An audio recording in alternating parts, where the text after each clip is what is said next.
Ava Waits from avawaits.com, where I help entrepreneurs and aspiring entrepreneurs feed the source of their success.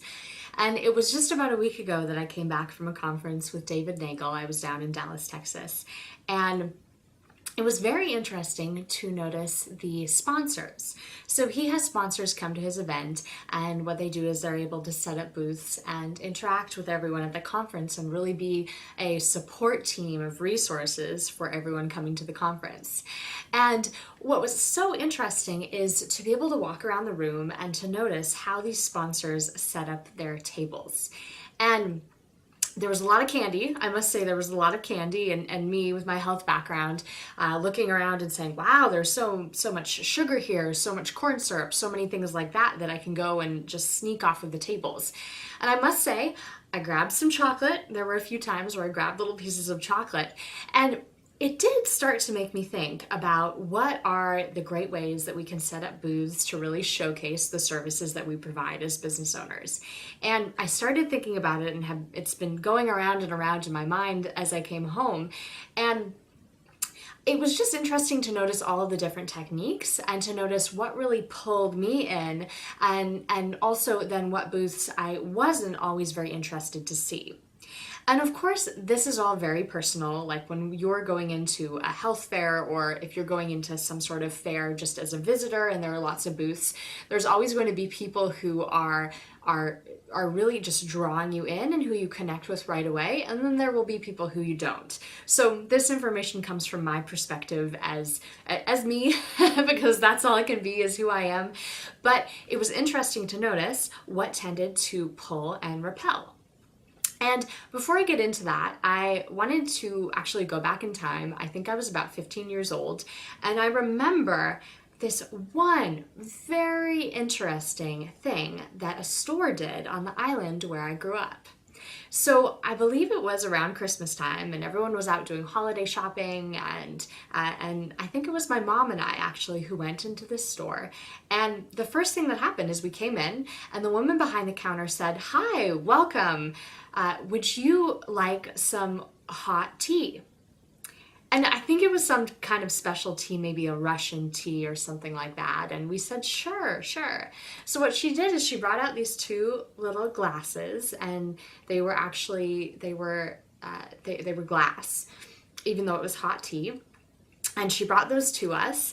And in the bottom, there was a maraschino cherry floating around the bottom of the tea. And I remember drinking it, and it was a really good tea. It was almost like a sweet and spicy tea, and I was drinking it, and we were walking around the store, and it was piping hot.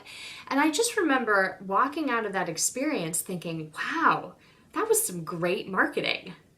Because here's what was really happening with the tea, is that this tea was given to us. It was hot, so we had to take our time sipping it. It gave us more time to linger in the store. It gave us more time to really celebrate. And then the maraschino on the bottom, the maraschino cherry, that was like the prize.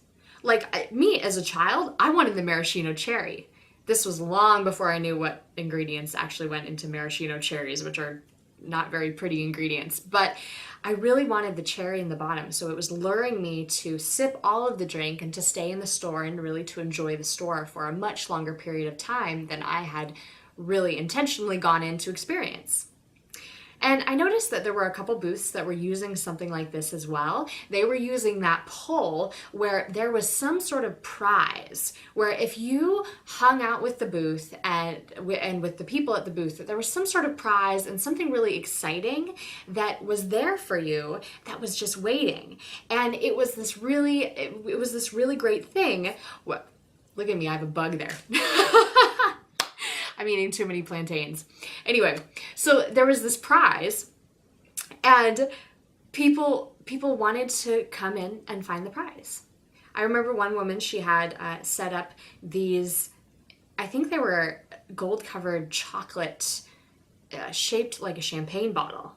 And you didn't just get to go up to her booth and pick one of these up like you did maybe from a bowl of candy.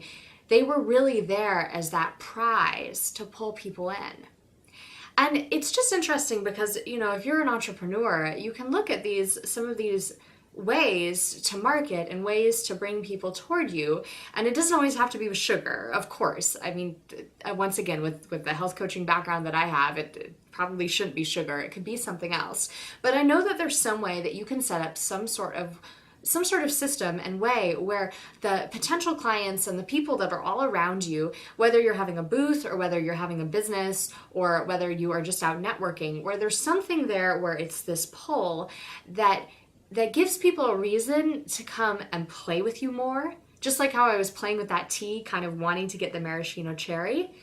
And something that really keeps people there in the state of enjoyment, and so they can experience more of what you have to offer, have more fun with you, have more interactions with you, and that way they're going to be potential clients. Not everyone, but the right ones will definitely be potential clients, and that's what we want, is to bring those really great people, those really great matches to us.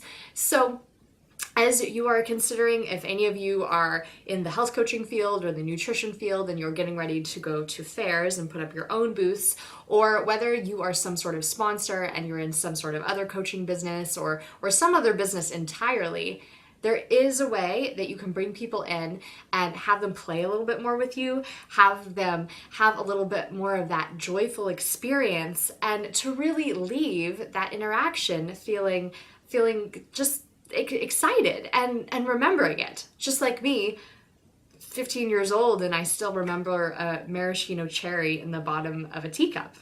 So see, it definitely lasts. So if you are in need of any support around how to really set up your booth, how to make sure that everything that you do in marketing really gives people that opportunity to enjoy themselves and to have more fun interactions with you, do let me know. I do provide private business coaching for entrepreneurs and those who are thinking about starting a business, and you can find more about that at avowaits.com.